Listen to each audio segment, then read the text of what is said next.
9:32 en este gobierno de la mañana. Recibimos en esta cabina histórica la visita del ministro encargado de la Dirección General de Proyectos Especiales de la Presidencia, José Leonel Cabrera. Pero la gente, ¿quién es José Leonel Cabrera? Nadie lo conoce. Neney Cabrera. Ahora sí, verá, nuestro amigo. Muy buenos días. Un gran día. placer de estar aquí. Un saludo especial a don Bienvenido Rodríguez, el propietario de esta empresa, a su señora esposa, a su hijo Bianchi.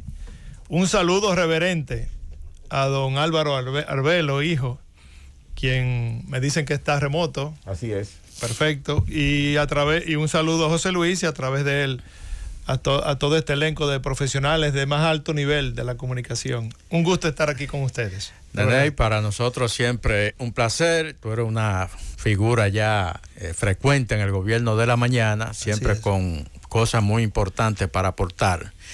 Estamos en un periodo muy especial ahora, muchas necesidades de la población, el gobierno con una serie de programas de ayudas sociales. Tú manejas mucho de ese tema y nos gustaría saber exactamente cómo se está cumpliendo todo eso.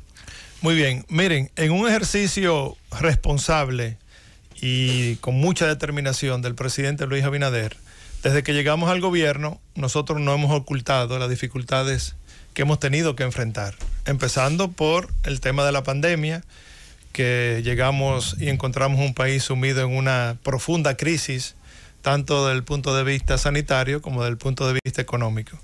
Ahí están los resultados después de prácticamente 18 meses de conducción del gobierno, y le comentaba a mi amigo Nayib de que ahora prácticamente ya el nivel de contagio está en su mínimo histórico y de los más bajos del mundo.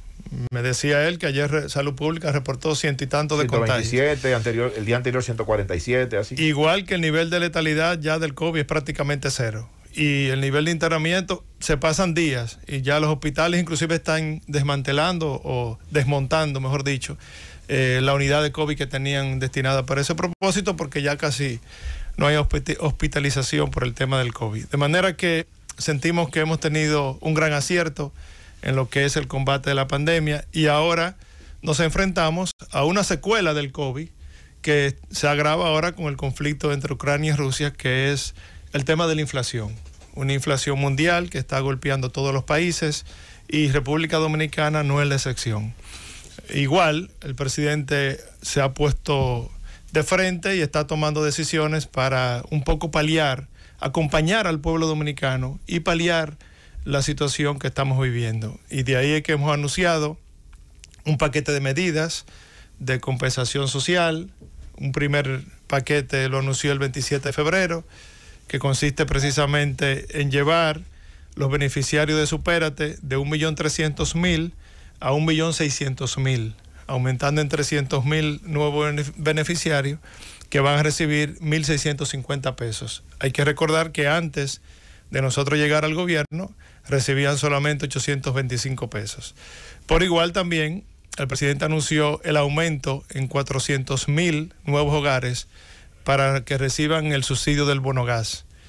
Y ahora, en vez de 228 pesos que recibían anteriormente, van a recibir 470 pesos. De igual manera, el presidente anunció el aumento de prácticamente agregando 70 nuevas unidades móviles de Inespre para ampliar el radio de acción de los mercados populares, como una forma eficiente de llevarle los alimentos a las personas a un precio mucho más accesible.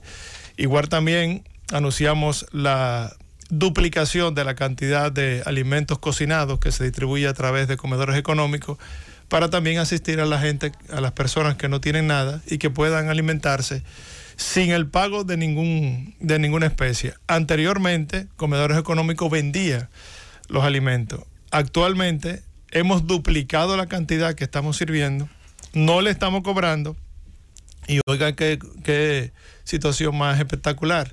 Lo estamos haciendo con el mismo presupuesto que tenía Comedores Económicos antes de nosotros llegar al gobierno. De manera que eso es una señal de una buena administración de parte del gobierno de Luis Abinader. A través de proyectos estratégicos y especiales, estamos manejando ahora lo que se llama las jornadas de inclusión social, que es un descenso que hacemos más de 12 instituciones del Estado, donde abordamos de manera integral todo el tema de la pobreza. Hacemos levantamientos de los adultos mayores, de los jóvenes, de las mujeres embarazadas, de los niños, y lo asistimos. Ahí me acompañan, además de proyectos especiales, ahí va conmigo SENASA, Supérate, las escuelas vocacionales de las Fuerzas Armadas, la policía comunitaria, una serie de instituciones que de alguna manera, CONAPE, CONAPI, Plan Social, INESPRE, comedores económicos, se me escapan algunas, pero en sentido general es un abordaje que le hacemos a más o menos 2.000 o 3.000 personas que asisten a cada una de las jornadas, para nosotros igual ayudar a paliar esta situación que estamos viviendo. Y lo más importante es que el presidente anunció que el gobierno va a asumir todo el alza que se produzca hasta $115, o a partir de $115, entonces ya la gente va a tener que asumirlo, pero hasta $115 el gobierno está asumiendo el sacrificio de subsidiar el tema de los combustibles. La semana pasada eso significó una erogación de 1.354 millones de pesos. Nunca antes ningún gobierno en República Dominicana había asumido un nivel de sacrificio de esa magnitud. Lo que es el 2021 y los primeros 2 meses del 2022 ha significado una erogación de 17.500 millones de pesos que ha asumido el gobierno dominicano para no transferirle el costo de los combustibles al consumidor. Nene, a mí me impacta mucho la importancia que está tomando en las mediciones que se hacen en cuanto al interés de la gente, en lo que está impactando en términos de pobreza, la inflación. Y quisiera saber, en términos estadísticos, qué cantidad, qué porcentaje tenemos en cuanto al crecimiento de la pobreza en la República Dominicana como consecuencia del impacto del COVID y también de esta guerra de Ucrania, que quizás sea muy temprano para tener una medición. Usted sabe que la pandemia del COVID disparó un 2% de la pobreza general en la República Dominicana. Teníamos hasta ese momento pre-COVID 21%, y ahora estamos manejando unos niveles de 23.6% el nivel de pobreza en República Dominicana, no sin antes decirte que antes de esta situación de inflación, nosotros, gracias al desempeño del gobierno, habíamos logrado bajar en 1% el nivel de pobreza. ¿Eso en medio de la pandemia? En medio de la pandemia, hasta diciembre del año 2021. Hay que ver ahora, como tú dices, frente a esta situación de inflación, que obviamente es un nuevo reto para el gobierno y que lo estamos enfrentando con mucha determinación. Nene, me gustaría conocer, ustedes tienen un programa que es Dominicana Limpia, ¿verdad? Que ya no existe el programa, ahora se llama Eco5RD.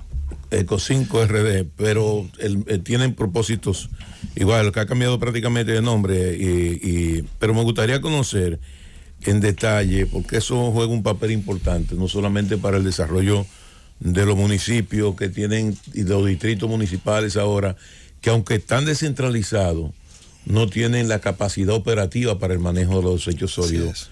Y sé del trabajo que se está desarrollando con este tema a través del manejo regional de los desechos sólidos. Nos gustaría conocer en detalle cómo van esos proyectos y cuáles son las regiones que más impacto van a tener. Mira, la idea del gobierno es instalar un modelo de gestión de la disposición final de los residuos sólidos en la República Dominicana, sobre todo bajo la sombrilla que plantea la nueva ley de residuos sólidos 225-20, que fue promulgada por este gobierno. Ahora hay una situación jurídica que permite desarrollar ese modelo de gestión. Lo que pasa es que eso va a tomar tiempo para que el sector privado, los inversionistas extranjeros se interesen en invertir en ese sector. Mientras tanto, la decisión del gobierno es comenzar a resolver algunos de los casos puntuales.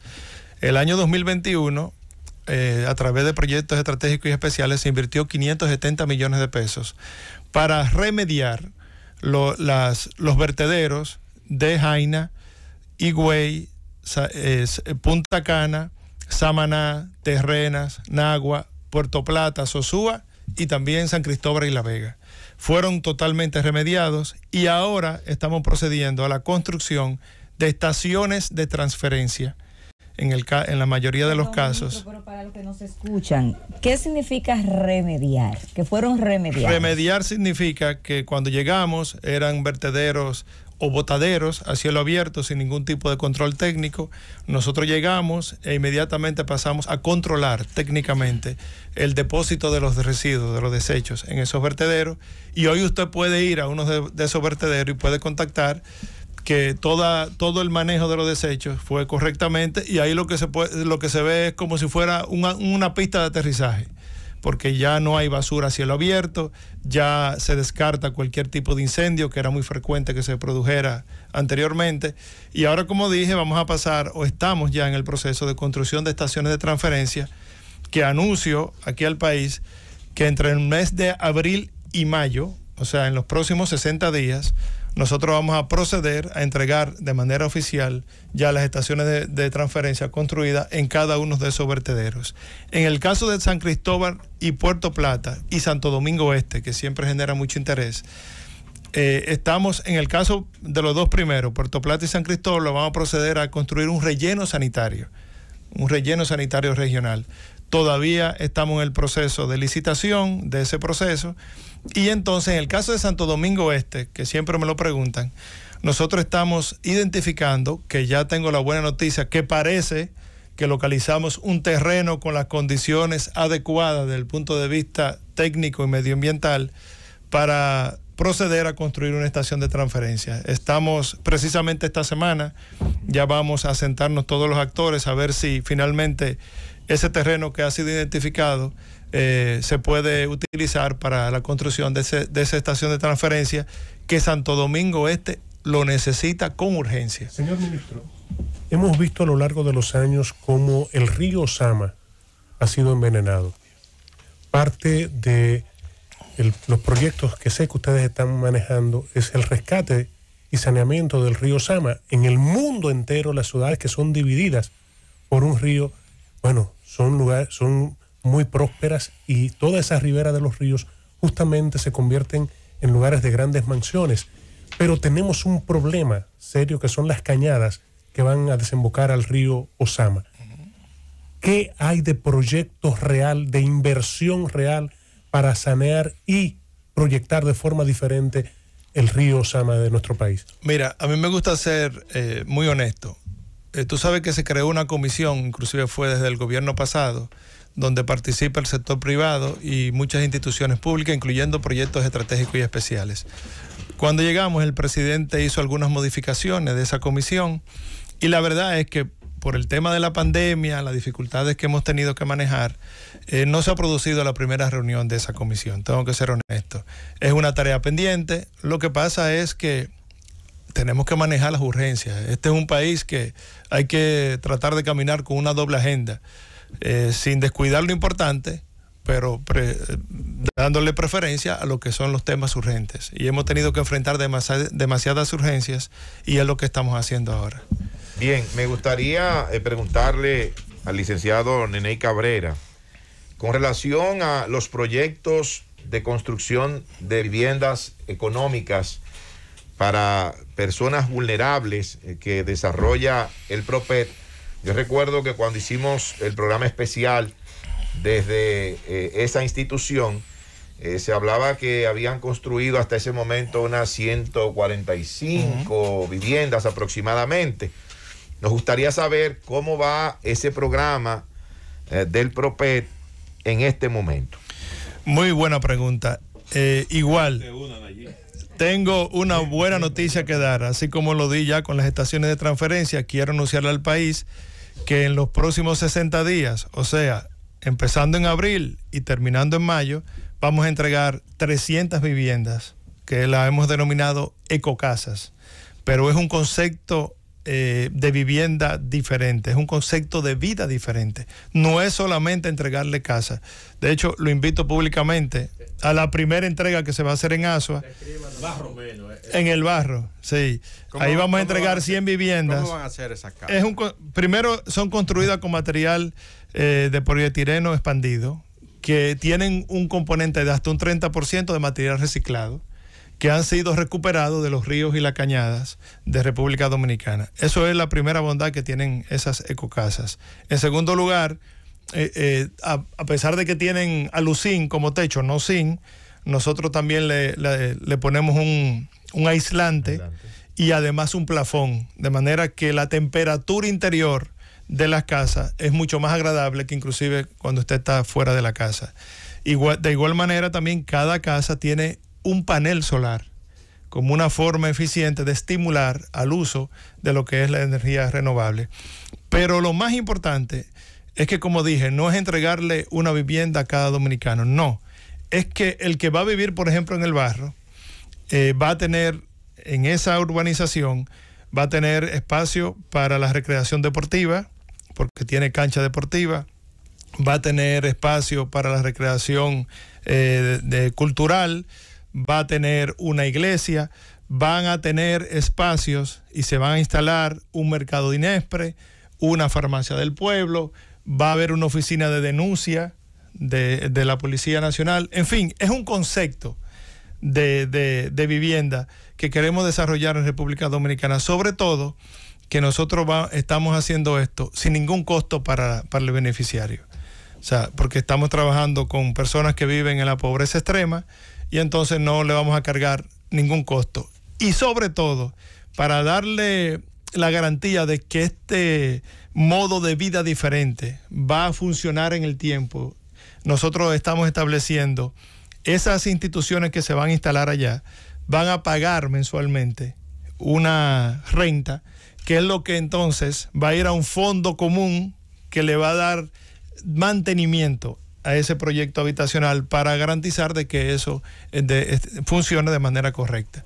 De manera que estamos muy entusiasmados con este tipo de iniciativa y, como dije, en los próximos 60 días vamos a entregar 300 viviendas que le hemos llamado ecocasas. Usted mencionaba que las primeras 100 iban a estar en Asua. En el barrio. Exacto. ¿En cuáles otros puntos del país? Tenemos en Barahona, tenemos en San Cristóbal, tenemos en El Ceibo y en Montecristi. Y también ya hemos identificado terrenos para seguir amplificando el impacto que estamos teniendo con esto. Pero de manera inmediata vamos a inaugurar esas 300 viviendas en esas localidades que ya mencioné. ¿Cuántos metros de construcción tienen esa vivienda? Dependiendo, en el caso de Asua, que son 100 viviendas, más las áreas destinadas a esas instituciones que planteé, estamos hablando de 25,000 metros. En el caso, por ejemplo, de Barahona, San Cristóbal. ¿Se refiere las viviendas de manera individual? Bueno, no, de 42 metros cada vivienda. Sí, el proyecto en sí. Además, ellos pueden ampliarla, pueden hacerle algunos anexos. No, la idea no es eso. La idea es que se mantengan así para no arrabalizar esa urbanización. Recuerdo cuando se hizo el anuncio del muro perimetral fronterizo.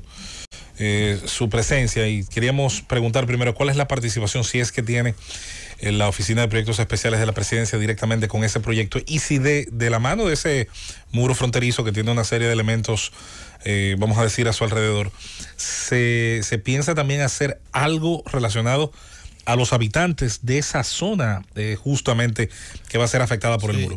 Mira, no, yo no pude asistir al anuncio de esa construcción.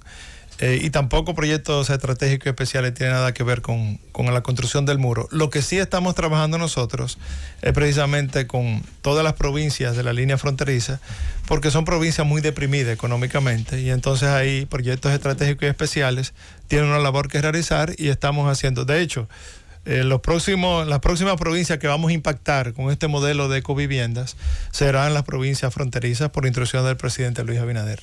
Los críticos de los sistemas asistencialistas o los programas de asistencia social muchas veces señalan que estas asistencias convierten a los beneficiarios como en discapacitados económicos.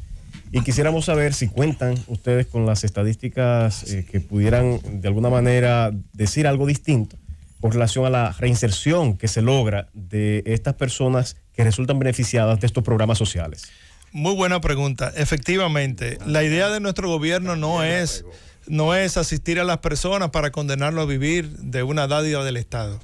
La idea que prevalece en el presidente Luis Abinader y todo el equipo que le acompañamos es asistir de manera inmediata con esas transferencias a esas personas que no tienen nada, pero comenzar a trabajar con ellos para darle capacitación, entrenamiento, a través de la escuela vocacionales, de Infotec, le damos algún nivel técnico para que esas personas puedan insertarse en el mercado laboral y producir lo que llamamos una movilidad social. Esa es la lógica del gobierno. Nosotros no nos sentimos contentos cuando tenemos que anunciar que estamos ampliando el radio de acción de Supérate en 300,000 personas, porque ojalá que en algún momento podamos nosotros anunciar que estamos reduciendo a las personas que dependen de esos programas asistenciales. Pero hay una realidad que nos golpea de frente y una de las cosas de un gobierno responsable es ayudar a los dominicanos a salir de esta situación que estamos viviendo. Otra realidad, Nene, y nos vamos primero con Cundo y luego regresamos con esta interesante entrevista con el licenciado Neney Cabrera. Llévatelo, Cundo. A las 10 en punto tenemos la presencia en cabina de Neney Cabrera, el ministro encargado de los proyectos especiales de la presidencia PROPEP, y continuamos con esta interesantísima entrevista. Es el momento de escuchar la pregunta de nuestro compañero Rosendo Tavares Villalobos. Gracias, José Luis. Neney, contigo hay muchos temas de los cuales conversar. Tú eres un político de larguísima data, has sido un dirigente al más alto nivel, primero en el PRD, ahora en el PRM, y hay dos temas que me gustaría recabar tu opinión. Primero, la situación interna que se está dando en el Partido Revolucionario Moderno. Aparentemente hay ya incluso gente que está presagiando que pueda haber división en función de las últimas decisiones que se han tomado, pero me gustaría también tu opinión sobre el tema de una probable reforma constitucional y la decisión de la oposición política de retirarse de cualquier tipo de acuerdo en ese sentido. Bueno, en cuanto a la primera pregunta, yo quiero decirte que yo estoy convencido de que no debe haber ningún dirigente del PRM que no esté de acuerdo en ir a un proceso electoral que permita la expresión libérrima de las bases del partido. Ahora bien, la dirección ejecutiva, que es el máximo organismo del partido, la semana pasada tomó una decisión para ir al comité ejecutivo el próximo viernes para plantearle una modalidad de elección, que es precisamente la elección de las autoridades en un torneo que se expresen los delegados. La dirección ejecutiva tomó esa decisión partiendo del hecho de que estamos en pleno ejercicio de gobierno, de que lo más importante ahora es gobernar bien la República Dominicana y que no nos debemos distraer ni exponernos a que en un proceso interno ocurra algo inesperado y le haga daño a la imagen del partido y por consecuencia le haría daño también a la imagen del gobierno. Vamos a esperar cuál es la decisión final que va a tomar el comité ejecutivo el próximo viernes, pero yo quiero decirte que lo que yo no estoy de acuerdo es que hayan personas, dirigentes del partido, amenazando con que van a judicializar el proceso, porque ahí entonces le haríamos un grave daño al partido y eso tenemos que evitarlo. La gente no nos va a perdonar que reeditemos malos comportamientos del pasado, sobre todo del viejo partido, y que lo traigamos ahora al presente a través del PRM. Yo pienso que tenemos que darle una señal de madurez política a la población dominicana y que nosotros tenemos un compromiso con gobernar bien este país. Nuestra tarea principal de ahora, de todos los PRMistas, es hacer un ejercicio de gobierno que nos permita ir a una repostulación y que el pueblo vuelva a votar por el PRM.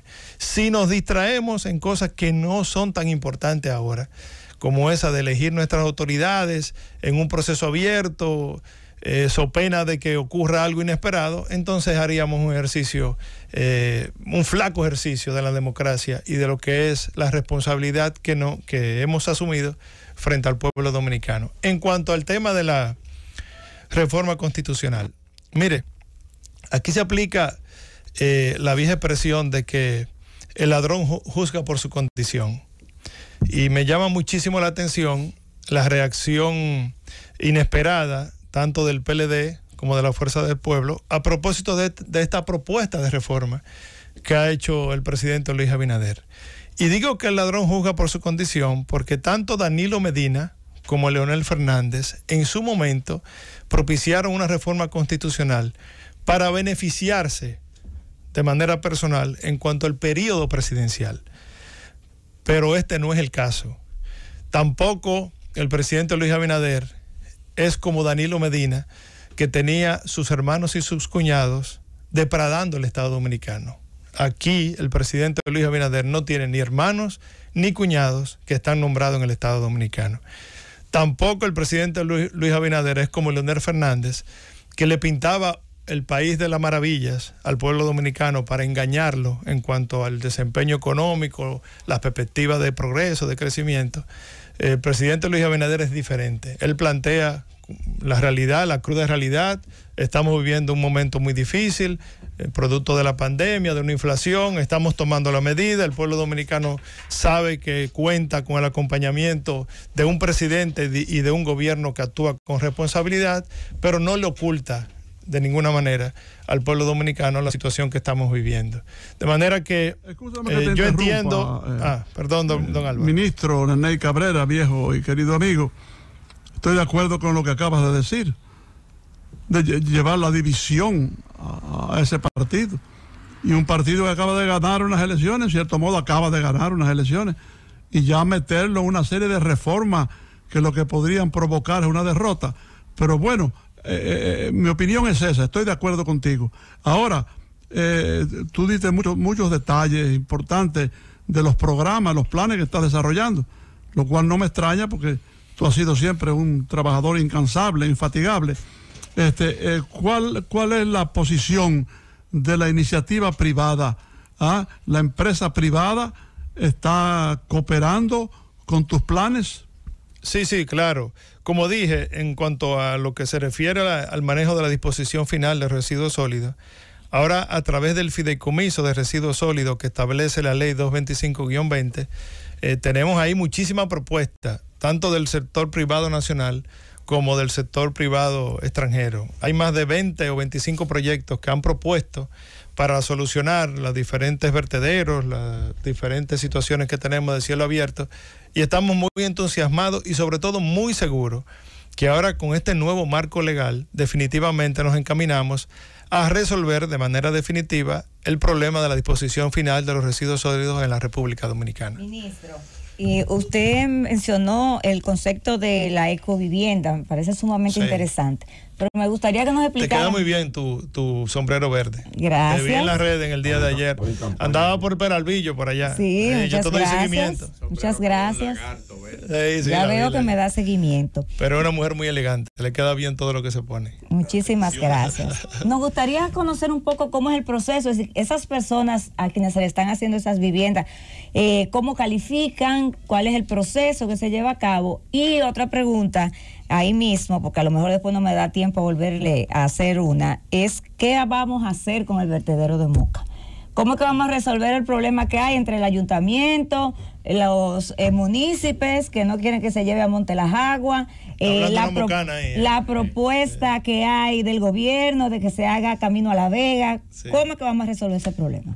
Bueno, dos cosas. En cuanto a la elección de las personas que califican para las ecocasas o las ecoviviendas, se forma una especie de comité, de comisión, donde se integran el alcalde de cada lugar, la representante de la Iglesia Católica, un representante de los evangélicos, también se involucra la gobernadora, las autoridades locales.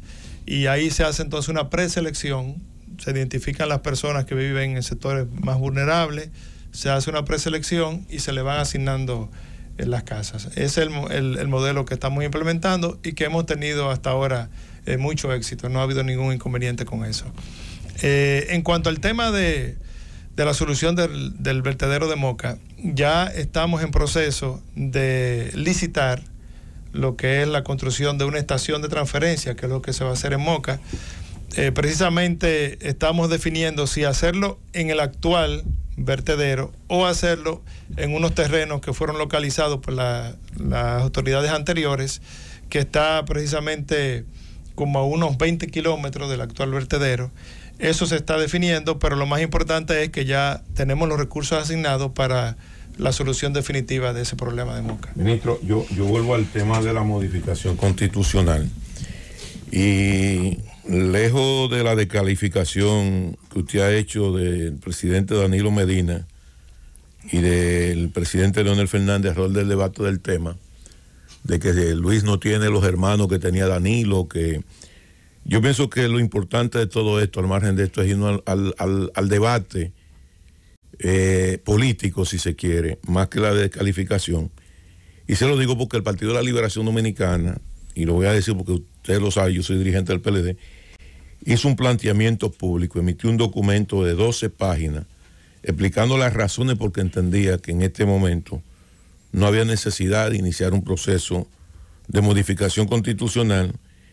El obispo Masaya ha escrito también alrededor del tema, y una gran cantidad de juristas han manejado el tema, que explican sus razones.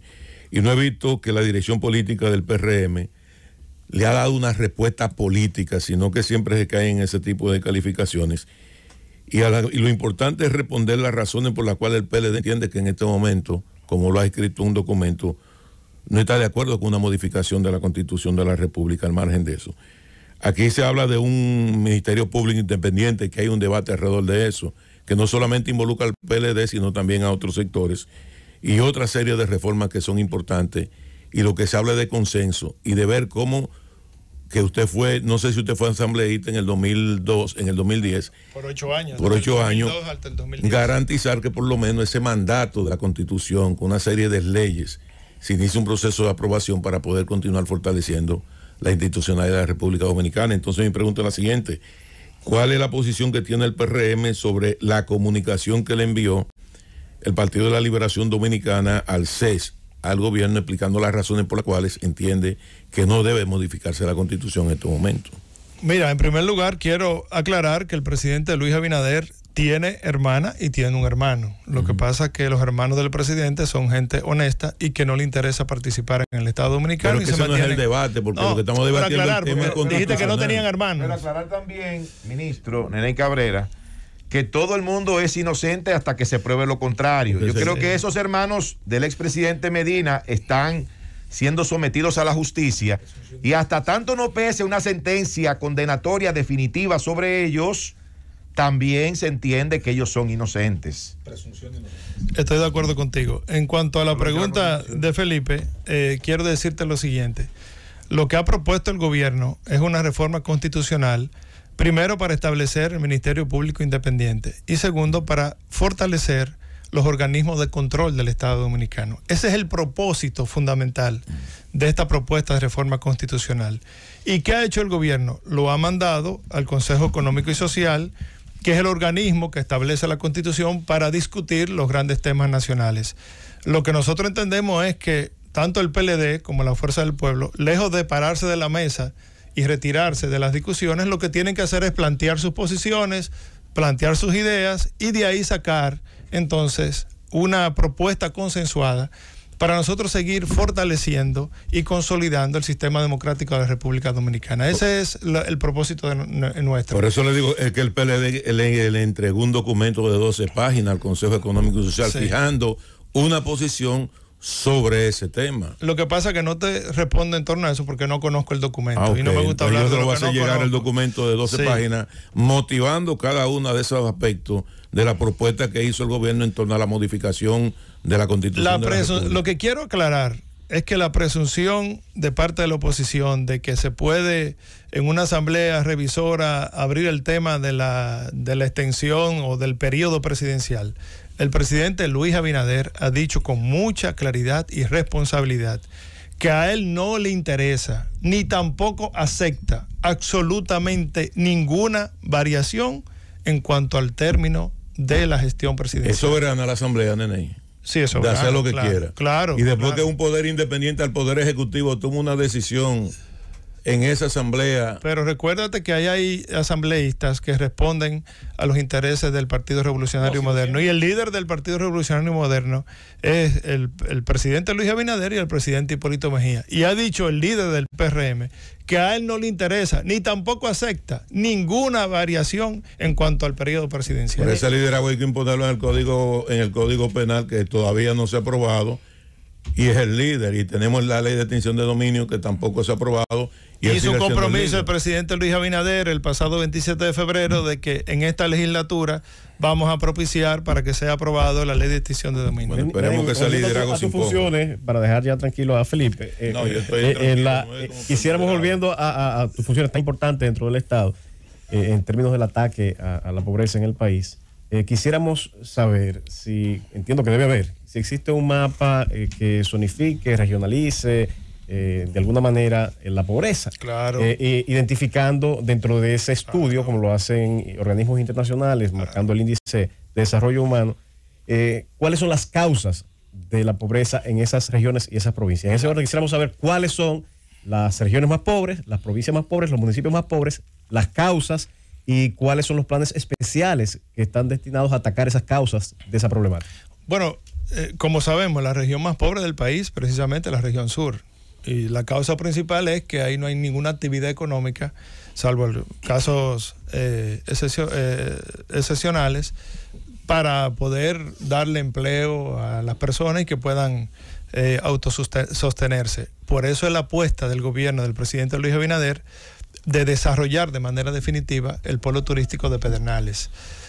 Cuando eso ocurra, que apostamos a que va a iniciar este mismo año, eso va a producir entonces una movilidad social muy importante en la región sur, porque vamos a necesitar mano de obra que Pedernales no tiene. O sea, vamos a tener que importar mano de obra de las otras provincias del sur para ir a trabajar en el desarrollo de Pedernales. A eso es que estamos apostando para poder sacar toda esa región de los niveles de pobreza que actualmente existe. También, y una contradicción, una de las provincias más pobres es precisamente el Ceibo. Y digo contradicción porque el Ceibo tiene un gran potencial turístico que ahora también vamos a desarrollar a través del municipio de Miches. Ahí hay ya en construcción alrededor de 3 hoteles, 3 cadenas de hoteles están ya en proceso de construcción. Cuando eso también comienza a desarrollarse, eso va a producir una riqueza o una movilidad social en toda esa población del Ceibo que vive ahora en pobreza extrema, la mayoría de ellos. Bueno, Naney, aquí se desarrolló, escúchame José Luis, una última pregunta. Se desarrolló un programa Quisqueya Aprende Contigo, sí, que era para alfabetizar a una gran cantidad de dominicanos que permanecían iletrados. Se llegó a informar que el analfabetismo en el país cayó al nivel de un 5%, algo así. Sin embargo, uno puede contactar en municipios, por ejemplo, uno que yo conozco, Constanza, que hay un alto nivel de analfabetismo ahí.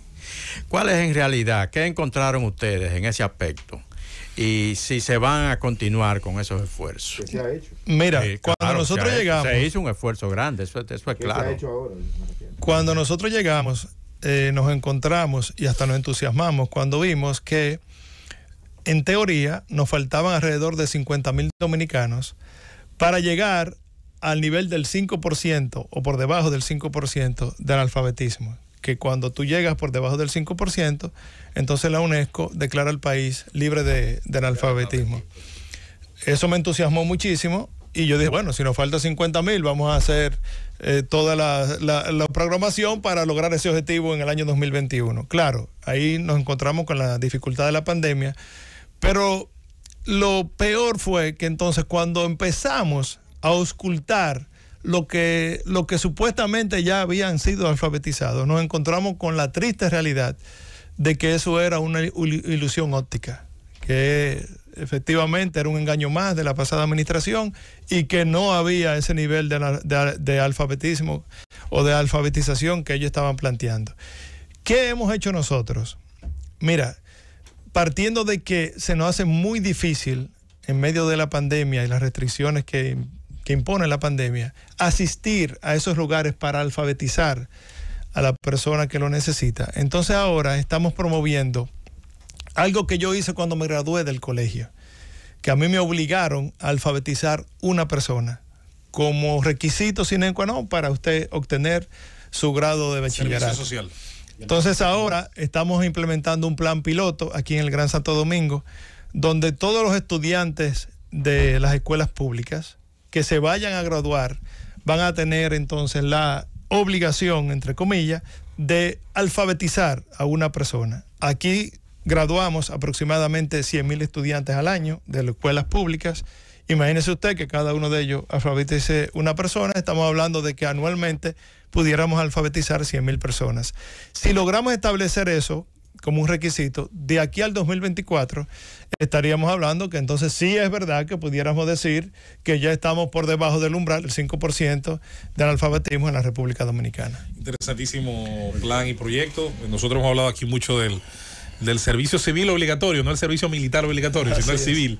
Así que sería interesante, ¿por qué no?, esa propuesta. Queremos agradecer la presencia en cabina del amigo Neney Cabrera, ministro encargado de los planes y proyectos especiales de la presidencia, PROPEP, con todo lo que abarca, con los planes, los proyectos, Quisqueya Crece Contigo, todos los temas relacionados al ornato, a la limpieza, al reciclaje, así como también a las ecoviviendas y todos estos aspectos. Vámonos con su mensaje final a la población dominicana, señor ministro. No, en primer lugar, al pueblo dominicano que tenga fe en el presidente Luis Abinader y en el equipo que le acompañamos, que nosotros estamos trabajando todos los días, enfrentando las dificultades, los retos que se nos presentan en el camino, y que estamos seguros que, si bien es cierto que estamos manejando un periodo de muchas dificultades, no es menos cierto que nosotros tenemos una capacidad de recuperación envidiable en la región y en el mundo. Y ahí están los resultados de cómo enfrentamos la pandemia, cuáles fueron los resultados que obtuvimos, y que no tengan duda de que, igualmente como lo hicimos con la pandemia, ahora vamos a salir airosos de este nuevo reto que nos plantea esta inflación mundial que está golpeando a todos los países. En segundo lugar, no me quiero ir de aquí sin agradecer a todos ustedes el trato que me han dispensado. Sé que Felipe y de alguna manera Dayib se sintieron mal con mi comentario, pero esto no es personal. Yo reitero la amistad que nos une, el respeto que le tengo a ellos. Y aquí cada quien tiene derecho a plantear lo que piensa, esa es la democracia, y respeto las opiniones que ustedes tienen, así como espero que ustedes respeten la mía. Muchas gracias. Gracias al ministro Neney Cabrera. Con esto despedimos esta interesantísima entrevista. Llévatelo, Cundo.